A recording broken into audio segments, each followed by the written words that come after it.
رات دیر تک میں آپ کی آنکھوں کے اسکیچ بناتی رہی تھی۔ وہ چونک سا گیا۔ سونے کی کوشش کرتی تھی مگر بار بار آپ کی آنکھیں سامنے آ جاتی تھیں، سونے ہی نہیں دے رہی تھیں، اور شوق چمکیلے روشن رنگ دمک اٹھے، پرکشش ہونٹوں پر شریر تبسم مچلنے لگا۔ صبح آنکھ کھلی تو پہلا خیال پھر اس کی آنکھوں میں دیکھتے دیکھتے وہ چپ ہو گئی۔ اس کی آنکھوں کی دمک جیسے کچھ کہہ رہی تھی، ہونٹوں کا شریر تبسم جیسے کچھ سمجھا رہا تھا۔ جانے کیوں وہ بدحواس سی ہو گئی، رخ جلدی سے دوسری طرف کر لیا۔ وہ ہولے سے مسکرا دیا، دھیمی دلنشیں مسکراہٹ۔ بیٹھو۔ وہ بھی اس کا ہاتھ پکڑے تھا۔ میں چلتی ہوں۔ ہنوز رخ پھیرے اس نے ہاتھ چھڑانا چاہا۔ نہیں، وہ سنجیدہ ہو گیا۔ اسے پھر اپنے مقابل کی کرسی بٹھا لیا۔ پہلے تم میرے ساتھ ناشتہ کرو گی، پھر بیچ کی سیر کریں گے۔ اور وہ پولٹری؟ اب اس کے لہجے میں بھی وہ پہلی والی تیزی نہ رہی تھی، اور اس کی گہری تھکی سانس لی۔ اس کا بندوبست ہو گیا ہے، ڈرائیور پولٹری دینے جا چکا ہوگا اب تک، اور اسے بیٹھنا ہی پڑا۔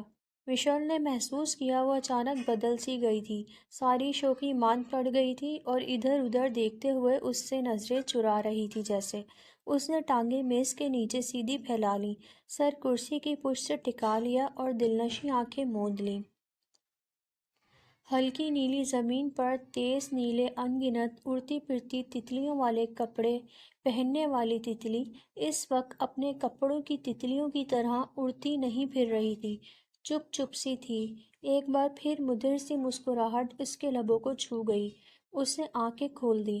وہ اسے ہی دیکھ رہی تھی، مگر اس کی آنکھیں کھولتے ہی سرخ سی ہوتے ہوئے سیاہ گھنے گالوں کی بے ترتیب لٹ ماتھے پر سے ہٹائی، دور پانیوں کے اس پار سرسبز جزیرے کو دیکھنے لگی۔ وہ ہنس دیا دھیرے سے۔ اوپر نگاہ کی، شفاف آکاش پر بگلا سے سفید بادل کا آوارہ ٹکڑا ادھر ادھر منڈلا رہا تھا۔ ارد گرد دیکھا، قریب ہی گیلی چمکتی ریت پر ایک سبک اندام سی گل خرامہ خرامہ چہل قدمی کر رہی تھی۔ ہوا کی مدھر جھونکوں میں نوخیز ہریالی کی محصور کن مہک تھی، اور پاس سے ہی ماہی گیروں کی ایک کشتی دھیرے دھیرے آگے بڑھ رہی تھی۔ تبھی سفید یونیفارم میں ملبوس پیرا ناشتے کی ٹرے لیے آ پہنچا۔ میز پر برتن رکھنے کے بعد خالی ٹرے لیے وہ واپس چل دیا۔ شروع کرو، شیرشاہ سیدھا بیٹھتے ہوئے بولا۔ مشیل نے ناشتے پر نگاہ کی۔ جوس تھا، آملیٹ تھی، ابلے انڈے، سیب۔ اس نے ایک سیب اٹھا کر کھانا شروع کر دیا۔ یہ سب تمہارے لیے ہے۔ اس نے ناشتے کی طرف اشارہ کیا۔ میں تو صرف جوس اور ابلا انڈا لوں گا۔ اس نے جوس کا گلاس اٹھا کر منہ سے لگا لیا۔ میں ناشتہ کر کے آئی ہوں۔ وہ اب بھی سیب کھا رہی تھی۔ کچھ کھا لو ورنہ ہمارا کک ناراض ہو جائے گا، وہ خوشگواری سے بولا۔ وہ بھی ہنس دی۔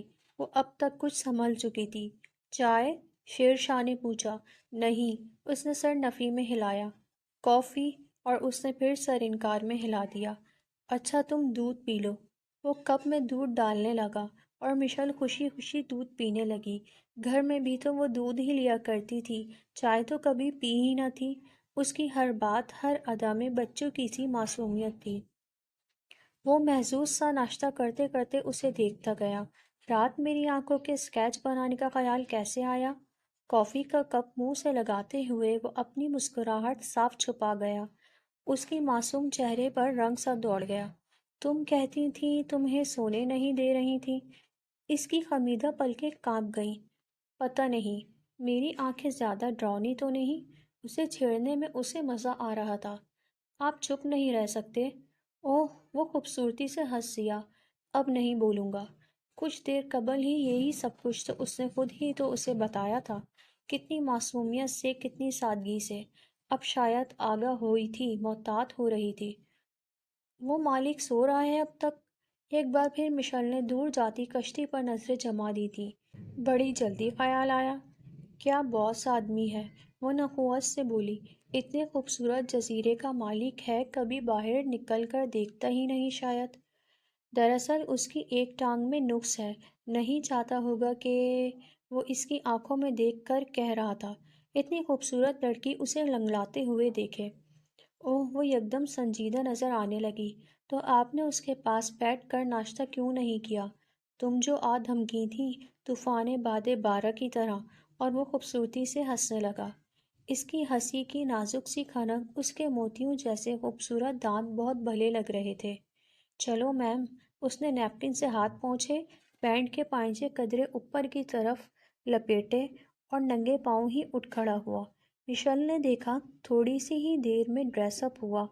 بیج کلر کی پینٹ، ہم رنگ قمیص میں وہ بہت اسمارٹ لگ رہا تھا۔ اس کی مخصوص مدھر پرفیوم کی مہک محسوس کن تھی۔ اس کے آس پاس کی فضا میں اس کی شخصیت کا دبدبہ محسوس ہو رہا تھا۔ تم بھی شوز اتار لو، گیلی ریت پر ننگے پاؤں چلو گی تو مزہ آئے گا۔ اور شوز اتار کر وہ اس کے ساتھ ہو لی۔ ایک جوان آدمی کے ساتھ یوں تنہائی میں گھومنا پھر نہ کسی اندیشے کا باعث بھی ہو سکتا ہے۔ یہ تو وہ سوچ بھی نہ سکتی تھی کہ اس کی تربیت ہی کچھ ادھوری سی ہوئی تھی، مگر اس کے کہنے پر، اس کے ساتھ چلنے پر وہ تیار ہو جاتی تھی۔ یہ خلاف معمول ضرور تھا، ایسا اس سے قبل اس نے کبھی نہیں کیا تھا۔ وہ پھپھو کا جاننے والا تھا، اس سے بہت ہی بڑا بھی تھا۔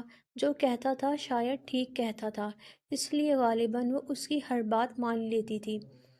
وہ ٹھنڈی نم ریت پر اس کے ساتھ ساتھ چل رہی تھی۔ دائیں طرف دور تک سمندر کا شفاف نیلگو پانی تھا اور ساحل پر سفید چمکتی ریت۔ پام کے اونچے درخت، ان کے عقب میں نوخیز جنگلوں کی گھنیری جھاڑیاں، نیم تاریک پراسرار ماحول۔ وہ دور جو سبز لکیر سی نظر آ رہی ہے نا، وہ دور اس پار اشارہ کرتے ہوئے اسے بتانے لگا، یہ دراصل اسی جزیرے کا دوسرا حصہ ہے، مگر اس پر کوئی آباد نہیں۔ یہاں تمہیں بیشتر جزیرے خالی نظر آئیں گے۔ ساحل کی ریت پر کچھ فاصلے پر کسی کے قدموں کے نشان دکھائی دے تو تھوڑی دیر بعد احساس ہوگا کہ یہ تو اپنے ہی قدموں کے نشان تھے، بالکل ایسے جیسے رابنسن کروسو کے خالق ڈینیل ڈیفو کو نظر آئے تھے۔ وہ بہت دلکش انداز میں اسے بتا رہا تھا۔ مشل دلچسپی سے کبھی اسے اور کبھی اس پار جزیرے کو دیکھ رہی تھی۔ لیکن ہر جزیرہ ایسا نہیں ہے، وہ پھر کہنے لگا۔ کوئی جزیرہ تمہیں زندگی کی رونقوں سے پر بھی نظر آئے گا۔ وہاں ماہی گیروں کی بستی ہوگی، ساحل پر جدید طرز کی کشتیاں کھڑی ہوں گی، اور اگر وہ تفریحی جزیرہ ہے تو وہاں چھٹیاں گزارنے والے لوگوں کا ہجوم ہوگا۔ اسے خاصی معلومات تھی ان جزیروں کے متعلق۔ مشل انہاک سے سن رہی تھی۔ کسی جزیرے پر کارخانوں اور فیکٹریوں کی چمنیوں سے اٹھتا دھواں یہاں کی صنعتی زندگی کا ثبوت دیتا نظر آئے گا، یا جہازوں کی آمد و رفت کسی انٹرنیشنل ایئرپورٹ کی موجودگی کا پتہ دے گی۔ اس کا لہجہ دلنشیں انداز بیاں بہت دلکش تھا۔ یہ سب ہے، مگر اس کے باوجود مجھے غیر آباد جزیرے ہمیشہ اچھے لگتے ہیں۔ ایک بات ہے ان میں۔ وہ پام کے دور تک جھکے ہوئے ایک تنے کے نیچے سے جھکے ہوئے نکل کر پھر کہنے لگا، یہ غیر آباد سہی، یہاں بھوکا پیاسا کوئی نہیں مرتا۔ اگر صاف پانی کا کوئی تالاب نہ ہو تو زمین میں چند فٹ کی گہرائی پر پانی مل جاتا ہے، یا پھر ایک تازہ ناریل پیاس اور تھکن دور کر دیتا ہے۔ بھوک لگے تو سمندر سے ہاتھ بڑھا کر پانی سے مچھلی پکڑی جا سکتی ہے۔ اس طرح قریبی پانی میں تیرتا پام کا بڑا سا گیلا پتا اٹھا کر مشل نے اس کی شفاف قمیص کی طرف اچھالا اور بھاگی واپس۔ اسے بہرحال واپس جانے کی فکر تھی۔ یوں اس نے 2 ہی قدم پر اسے جا لیا۔ دیکھو میری قمیص! اسے بالوں سے پکڑ کر اس نے اس کا رخ اپنی طرف کر لیا۔ مشل نے پہلے اس کی گیلی ریت پر لت پت ہوئی قمیص اور پھر اس کی طرف دیکھا۔ وہ تو سنجیدہ تھا، غور سے اسے دیکھ رہا تھا۔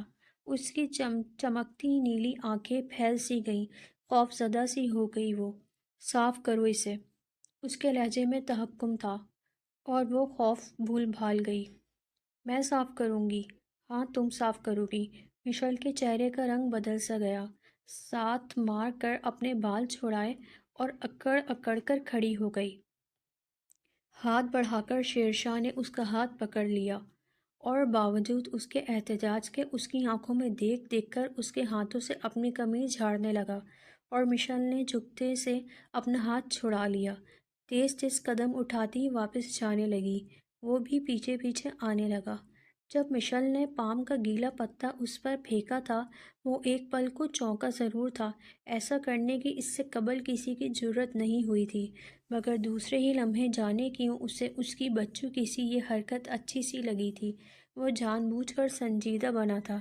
جب وہ خوفزدہ ہوئی تھی تو وہ محظوظ ہوا تھا۔ اسے قمیص صاف کرنے کو کہتے وقت وہ اپنی مسکراہٹ بڑی خوبصورتی سے چھپا رہا تھا۔ جب وہ اکڑ گئی تھی تو اسے اور بھی اچھا لگ رہا تھا، اور جب باوجود اس کے احتجاج کے وہ اس کے ہی ہاتھ سے اپنی قمیض جھاڑ رہا تھا تو اس کی آنکھوں میں دیکھ دیکھ کر اس نے اپنی ہنسی بامشکل روک رہی تھی۔ اس نے دیکھا نیچے ریت پر بیٹھی وہ اپنے شوز پہن رہی تھی، شاید ناراض تھی، خفا تھی، بہت سخت غصے میں تسمے باندھ رہی تھی۔ کہاں جا رہی ہو؟ اسے کوٹھی کی طرف جاتے دیکھ کر وہ بھی سنجیدہ ہو گیا، چند قدم آگے بڑھ آیا۔ گھر، وہ پھولے پھولے منہ سے بول رہی تھی۔ میں چھوڑ آتا ہوں، میں خود جا سکتی ہوں۔ آگے نکلتے ہوئے وہ سیڑھیوں کی طرف بڑھی اور شیرشاہ کی نظر کوٹھی کے موڑ پر کھڑے ملازم پر پڑی۔ وہ محتاط سا ہو گیا، بڑے بڑے قدم اٹھاتا مخالف سمت چل دیا۔ مشل کوٹھی کے گیٹ سے باہر نکل کر پیدل ہی چل پڑی۔ آؤ! چونک کر اس نے سر اٹھایا۔ شیرشاہ تھا، گاڑی کو لیے کوٹھی کے باہر اس کا منتظر کھڑا تھا۔ نہیں، اس کا منہ اب بھی پھولا پھولا تھا۔ کیسے نہیں؟ وہ باہر نکلا، اسے ہاتھ سے پکڑا اور سامنے سے گھوم کر اسے اگلی سیٹ پر لے آیا۔ دروازہ بند کیا اور گاڑی چلا دی۔ خفا ہو؟ قدر توقف کے بعد کھڑکی سے باہر دیکھتی مشل پر ایک نظر ڈالتے ہوئے اس سے کہا۔ وہ کچھ نہیں بولی اور بھی کھڑکی کی طرف سرک گئی۔ اوہ! وہ خوبصورتی سے مسکرایا۔ تم تو بہت خفا ہو۔ میں بالکل خفا نہیں ہوں۔ باہر ہی دیکھتے وہ جیسے کاٹ کھانے کو دوڑی۔ پھر غصہ ہو؟ ہاں۔ اس نے رخ اس کی طرف کر لیا۔ آپ اپنے آپ کو اتنی اونچی چیز کیوں سمجھتے ہیں؟ وہ پھٹ سی پڑی۔ وہ پھر مسکرا دیا، وہی مخصوص دھیمی مسکراہٹ۔ ایسی کوئی بات نہیں ہے، وہ نرمی سے بولا۔ وہ محسوس کر رہا تھا وہ اس کی ہر بات بڑی فراخ دلی سے سہ رہا تھا۔ لڑتی بھڑکتی یہ چھوٹی سی لڑکی اسے اچھی لگ رہی تھی۔ آؤ صلح کر لیتے ہیں۔ اس نے اپنا ہاتھ آگے بڑھایا۔ نہیں۔ اپنے دونوں ہاتھ اس نے اپنے پیچھے کر لیے۔ وہ ہنس دیا دھیرے سے، پھر سامنے راستے پر نظر جما دی۔ بات کرو نا۔ قدر توقف کے بعد وہ پھر بولا۔ نہیں، میں اب بھی خفا ہوں۔ وہ بہت سنجیدہ تھی اور شیر شاہ کا ایک جاندار قہقہا گونجا۔